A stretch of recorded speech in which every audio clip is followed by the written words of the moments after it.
السلام علیکم ورحمۃ اللہ وبرکاتہ۔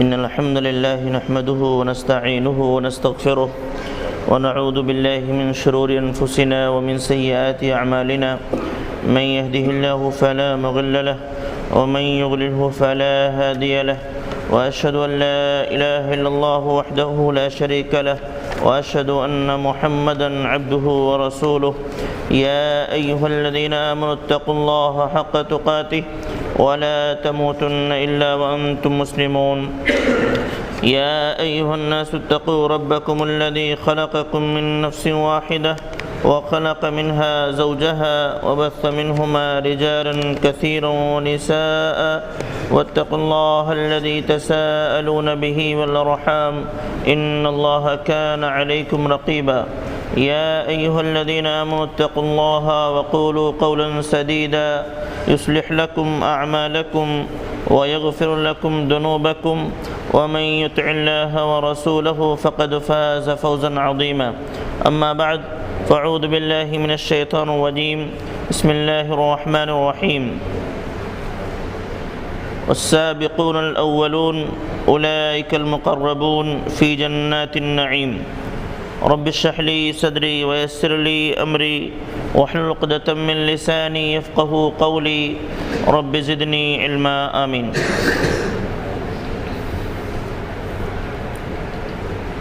حمد و ثنا کبریائی و بڑائی کی تمام تر قسمیں اکیلے اللہ رب العالمین کے لیے لائق و زیبا۔ اللہ کی رحمتیں اور برکتیں نازل ہوں انبیاء کرام پر، خصوصاً آخری نبی جناب محمد رسول اللہ صلی اللہ علیہ وسلم پر، صحابہ کرام پر اور قیامت تک آنے والے مومنین پر۔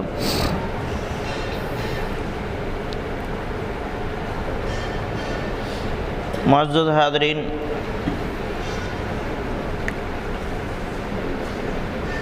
گزشتہ درس میں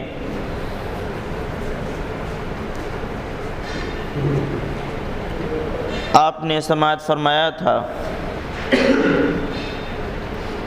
کہ اللہ کے نبی صلی اللہ علیہ وسلم کو اللہ رب العالمین نے حکم دیا کہ اے چادر اوڑھنے والے، اٹھیے اور لوگوں کو آگاہ کر دیجئے، ڈرا دیجئے۔ اس حکم کے ملنے کے بعد نبی کریم صلی اللہ علیہ وسلم اپنے کام میں لگ گئے۔ جس چیز کا اللہ نے انہیں حکم دیا اس چیز کے لیے اپنے آپ کو وقف کر دیا، اور پھر اس طریقے سے اٹھے، کھڑے ہوئے کہ بقیہ زندگی اسی حکم کی بجاواری میں آپ کھڑے رہے، لوگوں کو آگاہ کرتے رہے۔ لیکن آگاہ کیسے کیا جائے، کیسے دعوت کا کام شروع کیا جائے، کیسے لوگوں تک اللہ کا پیغام پہنچایا جائے، یہ کسی بھی داعی کی کامیابی کی کنجی۔ بہت سارے لوگ ہیں جن کو پتہ ہے کہ ہم کو یہ بات فلاں تک پہنچانا ہے، لیکن اگر اس شخص کو یہ طریقہ نہیں معلوم کہ کس طریقے سے پہنچایا جائے تو سامنے والا ہماری بات کو مان لے گا، اگر اس کے پاس یہ طریقہ نہیں ہے، حکمت نہیں ہے، تو اس کی دعوت چاہے جتنا ہی بہترین دعوت ہو، اچھی بات ہو، حق کی دعوت ہو، قرآن و حدیث سے مدلل دعوت ہو، اگر طریقہ صحیح نہیں تو عموماً دعوت میں وہ انسان، وہ داعی ناکام ہو جاتا ہے۔ نبی کریم صلی اللہ علیہ وسلم کو یہ حکم ملا، اللہ رب العالمین کی جانب سے ملا، اور ظاہر سی بات ہے اللہ رب العالمین کا حکم اس کے حق ہونے میں کسی کو کوئی شک نہیں، لیکن اس دعوت کو کیسے عام کیا جائے، اللہ کے نبی صلی اللہ علیہ وسلم نے پہلا جو طریقہ اپنایا وہ دیکھنے کی چیز ہے۔ ایک طریقہ یہ ہو سکتا تھا کھڑے ہو جاتے مجمع میں، لوگوں سے کہنا شروع کر دیتے کہ اے لوگوں، ایک اللہ کی عبادت کرو، شرک نہ کرو ورنہ جہنم میں جاؤ گے، اللہ آگ میں جلائے گا۔ یہ طریقہ ہو سکتا تھا، لیکن نہیں، حکمت کا تقاضا یہ نہیں تھا کہ ڈائریکٹ چوٹ کیا جائے، بلکہ اس سے پہلے کچھ انتظام کر لیا جائے، دعوت دینے کے کچھ بہترین ماحول تیار کر لیا جائے، اس کے بعد اس طریقے سے اعلان کیا جائے۔ چنانچہ اللہ کے نبی صلی اللہ علیہ وسلم نے ابتدا میں جو طریقہ اپنایا وہ خفیہ طریقہ تھا، چپکے دعوت کا کام کرو، کوئی اعلان کرنے کی ضرورت نہیں، جو اپنے قریبی لوگ ہیں ان تک بات کو پہنچاؤ۔ چنانچہ اللہ کے نبی صلی اللہ علیہ وسلم چپکے یہ کام کرنے لگے، اور 3 سال تک آپ نے یہ کام کیا، 1 دن نہیں، 2 دن نہیں، ہفتہ، عشرہ، مہینہ، سال نہیں، 3 سال تک آپ نے یہی طریقہ اپنایا۔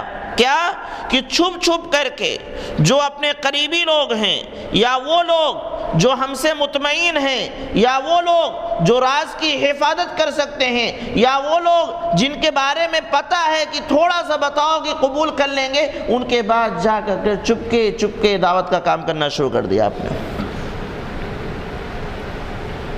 اب ان میں سے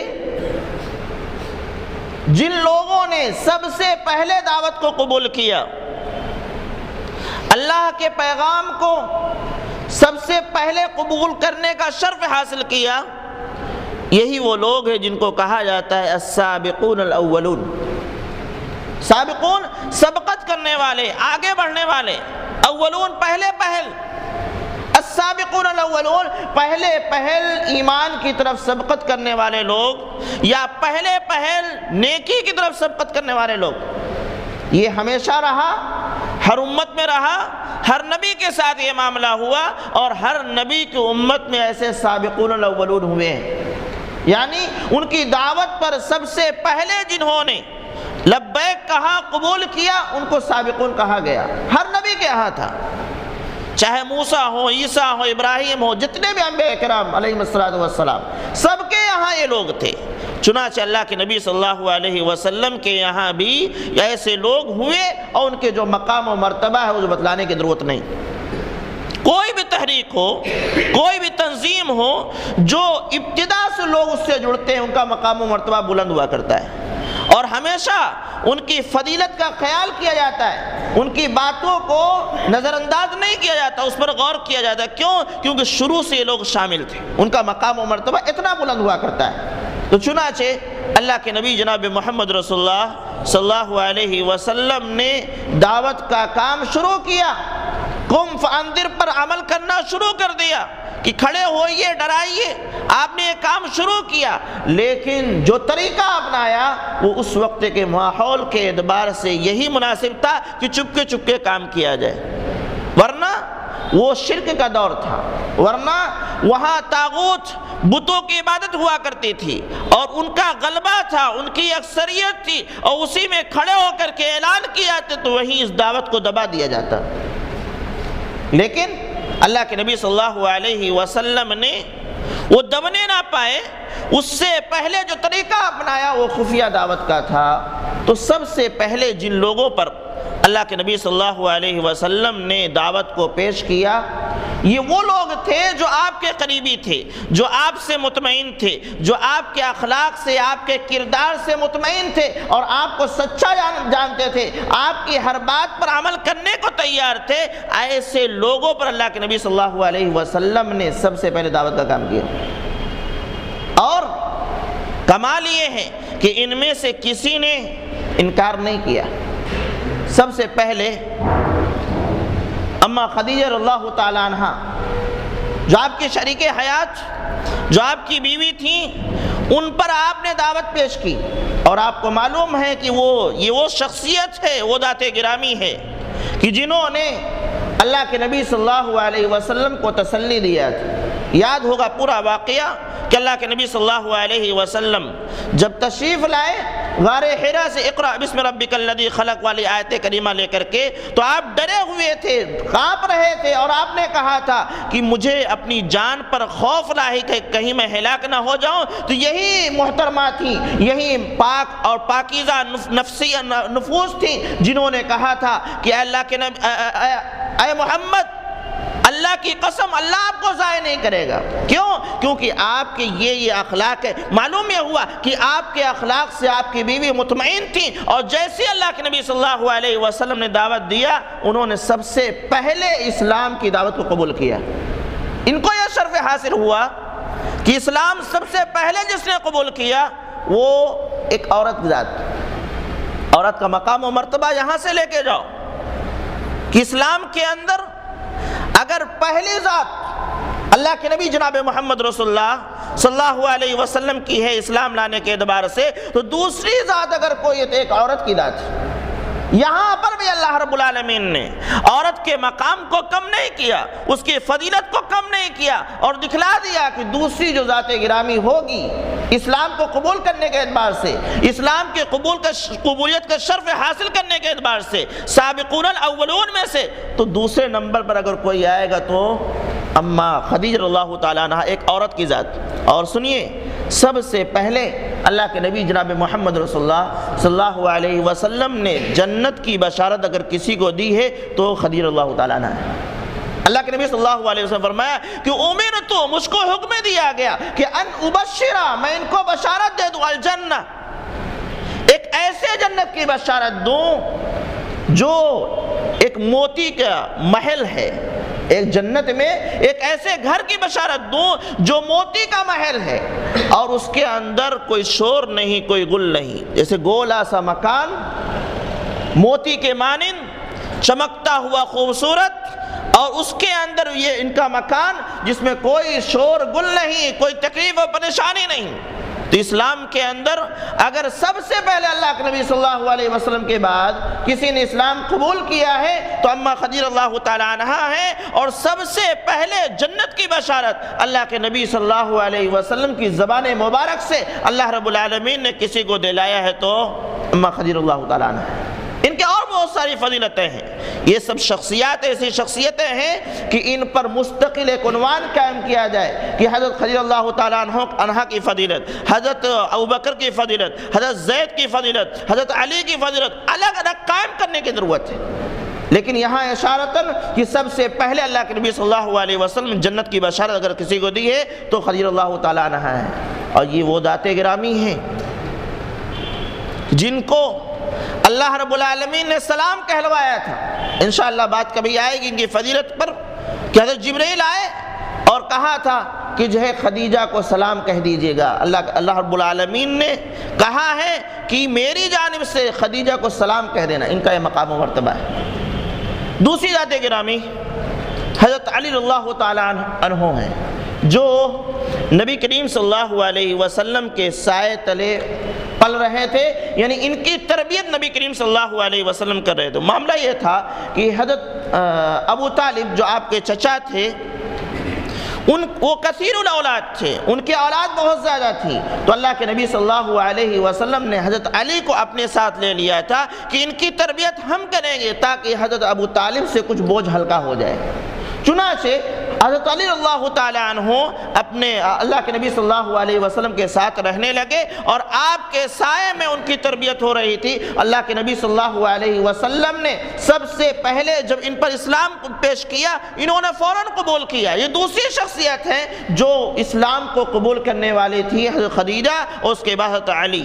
یہ اسی لیے کہا جاتا ہے کہ مرد عورتوں میں سب سے پہلے حضرت خدیجہ، اور بچوں میں سب سے پہلے حضرت علی۔ اس وقت ان کی عمر بس 10 سال کی عمر تھی، زیادہ نہیں۔ بچوں میں حضرت علی اللہ تعالیٰ عنہ کو یہ فضیلت حاصل ہوئی۔ اس کے بعد غلاموں میں حضرت زید رضی اللہ تعالیٰ عنہ، زید بن حارثہ رضی اللہ تعالیٰ عنہ، اللہ کے نبی جناب محمد رسول اللہ صلی اللہ علیہ وسلم کی خدمت میں کیسے پہنچے؟ ایک جنگ میں قید ہو کر کے آئے تھے، اور قید ہو کر کے آئے تو غلام بن گئے جن کو حضرت خدیجہ رضی اللہ تعالیٰ عنہ نے خریدا تھا، اور پھر بیوی نے اپنے شوہر کو اسے تحفے میں دے دیا، یعنی نبی کریم صلی اللہ علیہ وسلم کو تحفے میں دے دیا حضرت زید کو۔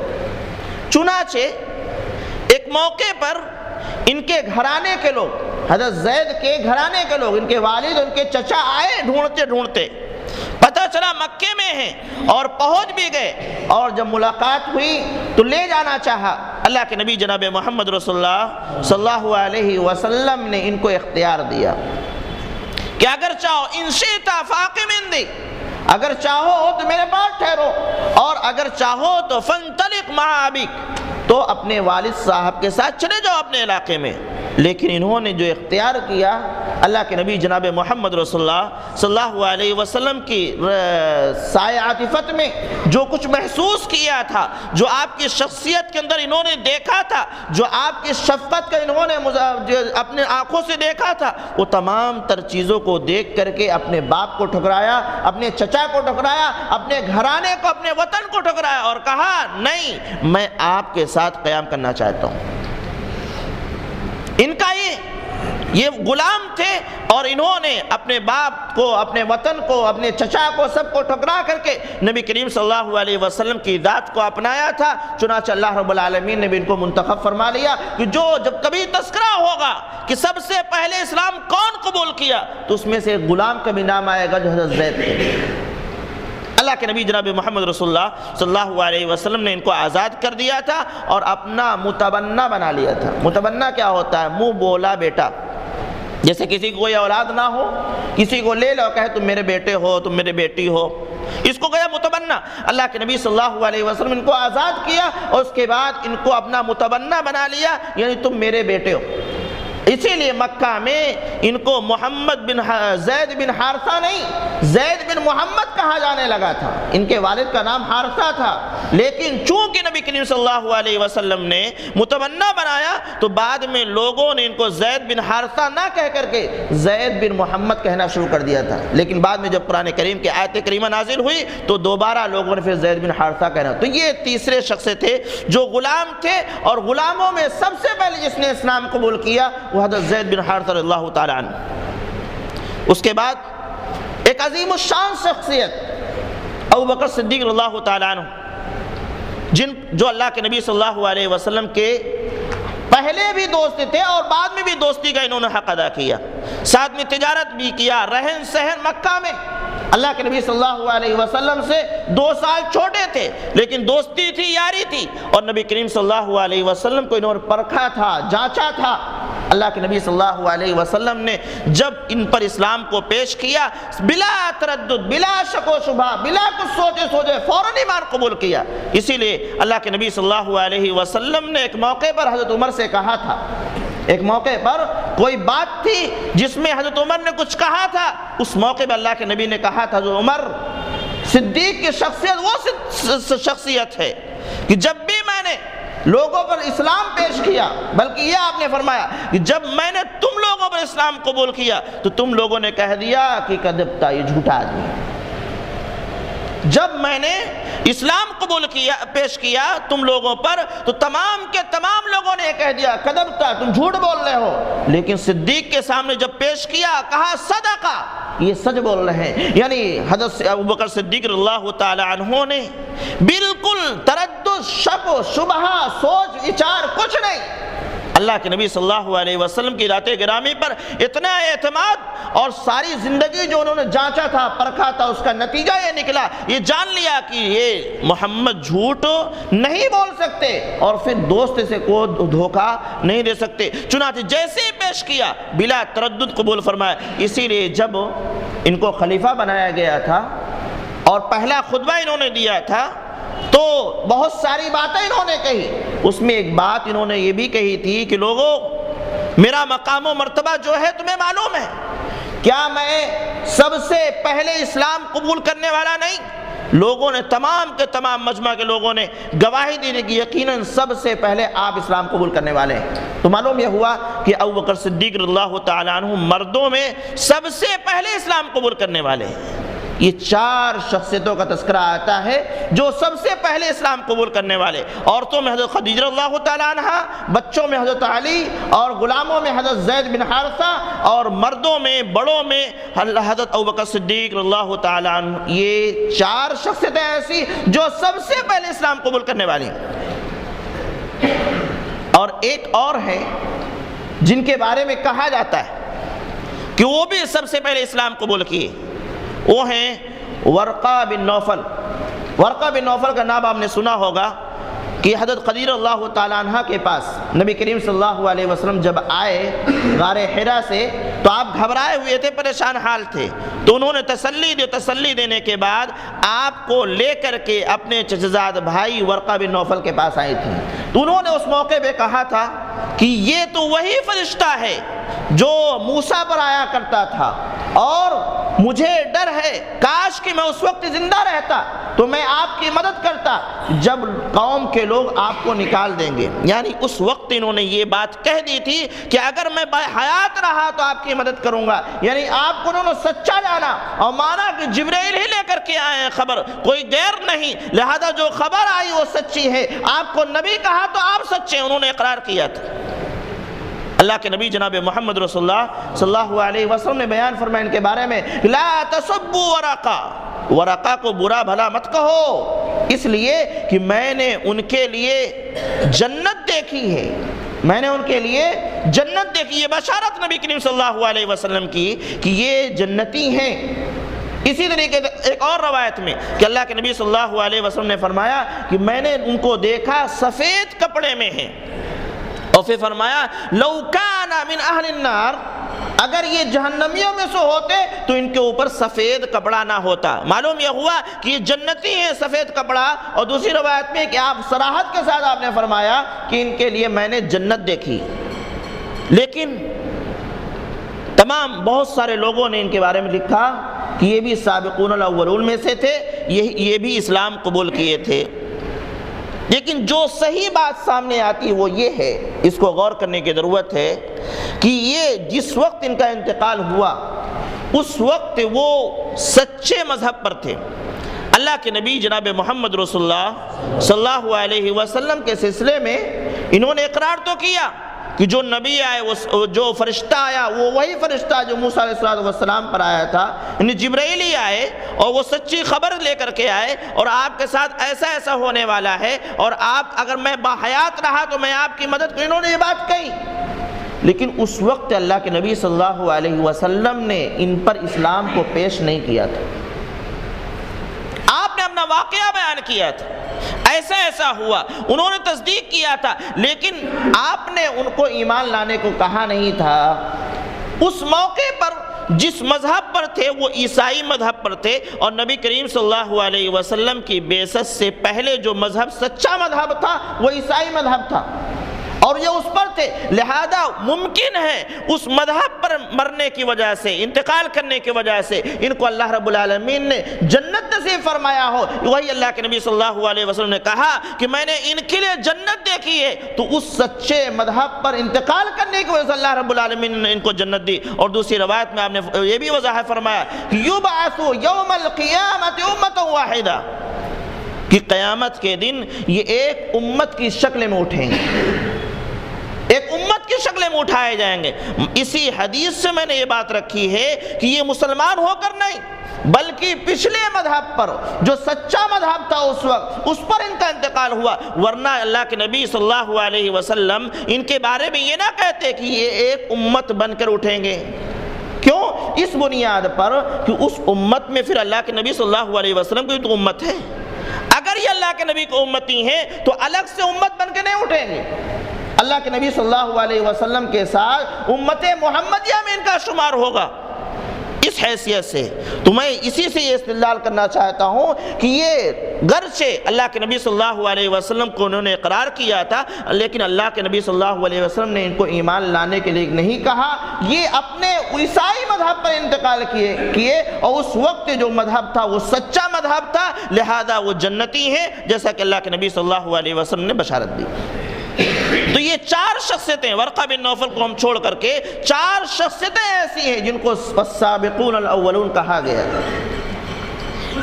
سے ابو بکر صدیق رضی اللہ تعالیٰ عنہ کافی مالدار، تجارت پیشہ، اور ان کے پاس بہت سارے لوگ آیا جایا کرتے تھے، ان کو شعر و سخن بھی آیا کرتا تھا، یعنی ادب کے بھی ماہر تھے، تو ہر قسم کے لوگ آ کر کے ان سے ملاقات کیا کرتے تھے۔ تجارت والے آتے تھے، مال والے آتے تھے، ادب و ادب سے تعلق رکھنے والے آتے تھے، اور بہت سارے لوگ ان کے پاس آتے تھے۔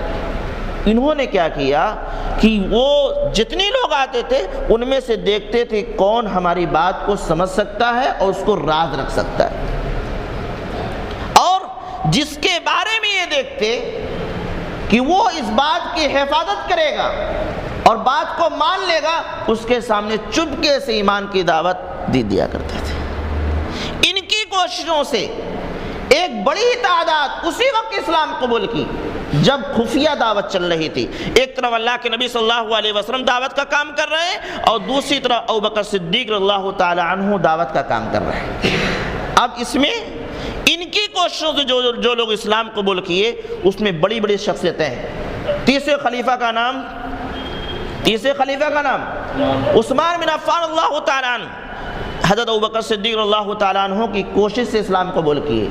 عبیدہ بن جراح ایک زبردست جنرل گزرے ہیں، اسلامی کمانڈر گزرے ہیں، وہ ابوبکر صدیق اللہ تعالیٰ عنہ کی کوشش سے اسلام قبول کیے۔ عبد الرحمن بن عوف اللہ کے ابوبکر صدیق اللہ تعالیٰ عنہ کی کوشش سے اسلام قبول کیے۔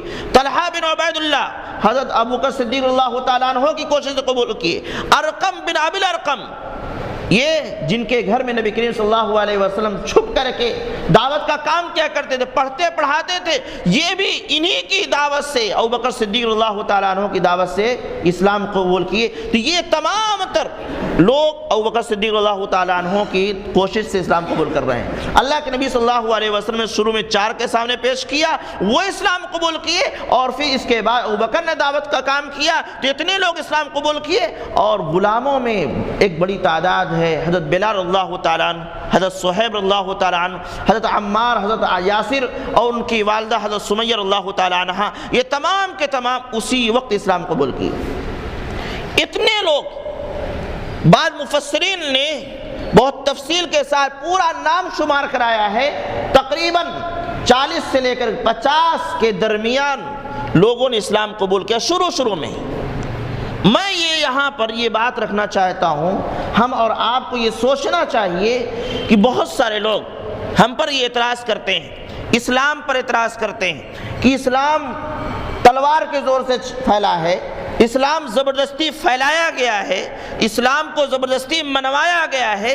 تمام لوگوں کے سامنے یہ بات رکھنے کی ضرورت ہے۔ میرے بھائی عزیز، یہ بتاؤ کہ اتنے لوگ شروع میں اسلام قبول کیے، کس کے سامنے اللہ کے نبی صلی اللہ علیہ وسلم نے تلوار دکھایا، کس کو ڈرایا، کس کو دھمکایا، کس کو گالی دی، کس پر جبر کیا اسلام قبول کرنے کے لیے؟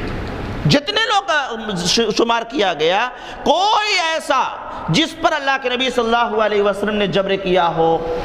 اگر جبر نہیں کیا تو پھر کیسے اسلام قبول کیے؟ وہ تمام کے تمام جا کر کے اللہ کے نبی صلی اللہ علیہ وسلم کے اخلاق پر ٹک جاتا ہے کہ آپ کے اخلاق سے متاثر ہو کر سب نے اسلام قبول کیا۔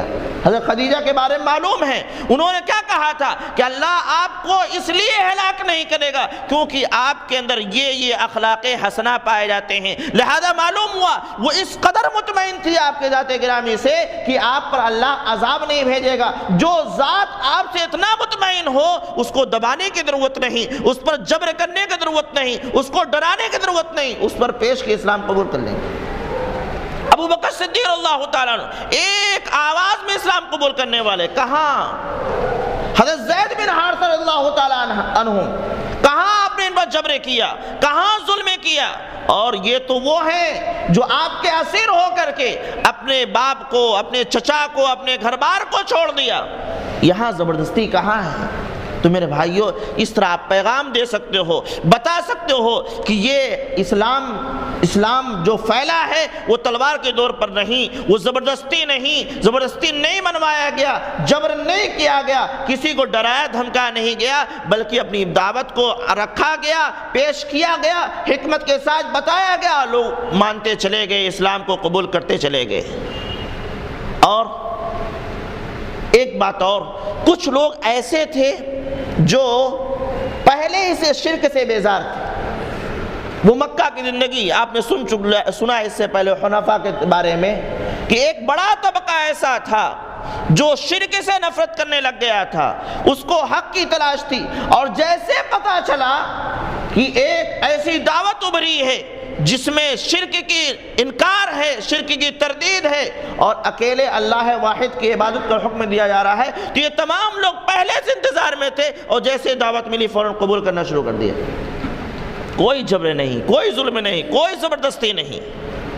آج مثال کے طور پر اگر سمجھنا چاہیں اس بات کو کہ کتنے ہندوستان کے اندر کتنے لوگ ایسے تھے جو چاہ رہے تھے کہ سچی سیاست ہم کو مل جائے، صاف ستھری سیاست مل جائے، جس میں کرپشن نہ ہو، مار دھاڑ نہ ہو، کسی کا لوٹنا لاٹنا نہ ہو، رشوت نہ ہو۔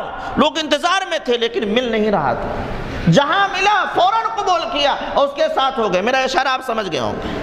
تو اسی طریقہ کا ماحول وہاں پر ایک بڑا طبقہ ایسا تھا جو انتظار میں تھا کہ سچی دعوت مل جائے۔ شرک سے ان کو نفرت تھی، بتوں سے نفرت تھی، بتوں سے دور رہا کرتے تھے، لیکن جیسے توحید کی دعوت ملی سب کے سب قبول کرنا شروع کر دیے۔ تو یہ دو سبب تھے جس کی بنیاد پر یہ لوگوں نے اسلام کو قبول کیا۔ ایک سبب یہ کہ لوگ اللہ کے نبی صلی اللہ علیہ وسلم کے اخلاق سے متاثر تھے، اور دوسرا یہ ہے کہ لوگ پہلے سے شرک سے بیزار ہو چکے تھے، حق کی تلاش میں تھے، توحید کی تلاش میں تھے، اور ملا قبول کر لیا۔ ایک بات کہہ کر کے میں اپنی بات کو ختم کروں گا، انشاءاللہ اگلے درس میں اسی بات کو آگے بڑھایا جائے گا۔ ایک بات یہ کہ ہم تمام بھی اسلام کی دعوت لے کے بیٹھے ہیں، ہم تمام بھی قرآن و سنت کی دعوت لے کے بیٹھے ہیں، ہمیں سچ معلوم ہے، حقیقت معلوم ہے، لیکن اس کو دبا کے بیٹھے ہوئے ہیں۔ کیوں نہ ہم ابو بکر صدیق رضی اللہ تعالی عنہ کی طرح سے، جیسے انہوں نے فائدہ اٹھایا اپنی تجارت کا، اپنی مالداری کا، اپنے دوست احباب کا، اپنے فن کا، اور اسلام کی دعوت پیش کر کے لوگوں کو اسلام کی طرف بلا لیا اور لوگ مسلمان ہو گئے، کیوں نہیں یہ کام ہم کرتے؟ ہمارے پاس سچائی ہے، توحید ہے، اور اللہ کے نبی صلی اللہ علیہ وسلم کی سنت ہے، قرآن و حدیث کی باتیں ہیں، لیکن اس کو لے کر کے ہم اپنے دوست احباب میں، اپنے تجارتی لوگوں میں، اپنے متعلقین میں کیوں اس کو عام نہیں کرتے، کیوں نہیں پھیلاتے؟ یہاں تو معاملہ یہ ہے کہ ہم ڈرتے ہیں کہ کہیں ہماری تجارت چوپٹ نہ ہو جائے۔ میں اس سے پہلے بھی تذکرہ کر چکا ہوں، جن سے کاروبار رہتا ہے ان سے عموماً ایسی بات نہ کرو کہ کہیں وہ بگڑ نہ جائے، نفرت نہ کرنے لگ جائے اور تجارت لین دین ہم سے چھوڑ دے۔ ہم بچتے ہیں۔ اگر کوئی ہمارا بھائی شرک کے دلدل میں پھنسا ہے اور ہمارا اس سے کاروبار ہے، تو کیا ہمارا یہ فریضہ نہیں بنتا کہ اس کو حکمت کے ساتھ سمجھائے کہ بھائی یہ کام جو کر رہے ہے غلط ہے؟ لیکن نہیں، ہم ڈرتے ہیں کہ اگر دعوت کو پیش کیا تو تعلقات خراب ہوں گے اور پھر لین دین کم ہو جائے گا اور معاملہ بگڑ جائے گا، تجارت ٹھپ ہو جائے گی۔ ایسا نہیں، اگر واقعتاً سچے معنوں میں اگر ہم اللہ کے نبی جناب محمد رسول اللہ صلی اللہ علیہ وسلم کے طریقوں کو اپنانا چاہتے ہیں، ابو بکر صدیق رضی اللہ تعالیٰ عنہ کے طریقے کو اپنانا چاہتے ہیں، تو بس ایک کام کرنا ہے، دعوت دو لیکن حکمت کے ساتھ۔ بگڑتا معاملہ کیوں ہے؟ تجارت ٹھپ کیوں ہو جاتی ہے؟ تعلقات منقطع کیوں ہو جاتے ہیں؟ اس میں جہاں ان کی غلطی ہے، ان میں ایک بڑی غلطی ہماری ہے کہ ہم کو جیسے دعوت کا کام کرنا چاہیے، جیسے اپنی بات کو پیش کرنا چاہیے، ویسے ہم نہیں پیش کرتے۔ کبھی چڑھانے کے انداز میں، کبھی برا بھلا کے انداز میں، ایک ہی دو بار میں ہم ان کو مشرک بول دیں گے، ہم ان کو بدعتی بول دیں گے، ہم ان کو کافر بول دیں گے۔ ایسے بول کر کے کیسے دعوت کا کام ہوگا؟ حکمت کے ساتھ، پیار سے، محبت سے اپنی بات کو رکھیے، مانے نہ مانے۔ اور سیدھا طریقہ میں بتا دوں، آپ صرف اتنا کر دوں کہ اللہ کے نبی صلی اللہ علیہ وسلم نے ایسا فرمایا ہے، بس قرآن کی یہ آیت ہے، اس کا ترجمہ یہ، جس میں شرک کی تردید ہو، جس میں بدعات کی تردید ہو، جس میں ایک برے عمل کی تردید ہو۔ ایک آدمی جھوٹ بولتا ہے، اس کو مت کہو کہ تم جھوٹ نہ بولو، اس کے سامنے سیدھا یہ کہو کہ اللہ کے نبی صلی اللہ علیہ وسلم نے فرمایا کہ جھوٹ یہ جہنم تک لے جانے والا ہے۔ شرک کرتا ہے، کچھ نہ بولو، سیدھا یہ کہو کہ اللہ رب العالمین نے غیر اللہ کو سجدہ کرنے کو شرک قرار دیا، کچھ نہ بولو کہ تم یہ کر رہے ہو کہ نہیں کر رہے ہو۔ تو اور بہت سارے طریقے ہو سکتے ہیں بھائیوں، اس کو اپنانے کی ضرورت ہے، قصے کہانیاں نہیں، بلکہ اس کو پڑھنے کے بعد ہمارے لیے جو عبرت اور نصیحت کی بات معلوم یہ ہوتی ہے کہ ہمارے اندر بھی وہ ایمانی جذبہ پیدا ہونا چاہیے، ہم بھی آگاہ ہوں، ہم بھی ویسے داعی بنے، اور جیسا کہ انہوں نے قربانیاں دی ہیں، اس کے لیے تڑپ انہوں نے رکھا ہے، ویسے ہی ہمارے اندر بھی تڑپ ہو اور لوگوں تک اس بات کو پہنچائیں۔ ورنہ کتنے ہمارے بھائی ہیں کہ ہمارے ساتھ اٹھنا بیٹھنا ہے لیکن گمراہی میں پڑے ہوئے ہیں، پریشانی میں پڑے ہوئے ہیں، سب کچھ ہوتے ہوئے بھی اپنے ہاتھ میں قرآن بھی ہے، قرآن ان کے گھروں میں بھی ہے، سب کچھ ہوتے ہوئے بھی لیکن وہ ہدایت سے دور ہیں، گمراہی کی طرف جا رہے ہیں، جنت سے دور ہو کر کے جہنم کی طرف جا رہے ہیں۔ اگر ہم اور آپ اس فریضے کو انجام نہیں دیں گے تو قیامت کے دن کہیں کہ وہ ہم سے پوچھ نہ لیں۔ اللہ سے دعا ہے کہنے سننے دا عمل کی توفیق دے۔ الہ العالمین، ہم تیرے بندے ہیں، گناہگار ہیں، خطا کار ہیں، ہمارے گناہوں کو معاف فرما، ہمیں سیدھا سچا راستہ دکھا، نبی کریم جناب محمد رسول اللہ صلی اللہ علیہ وسلم کے سیرت کے مطابق زندگی گزارنے والا بنا اور ان کے اسوہ پر چلنے والا بنا، الہ العالمین ان کے دعوت کو عام کرنے والا بنا۔ آمین۔ تقبل رب العالمین۔ السلام علیکم و رحمۃ اللہ وبرکاتہ۔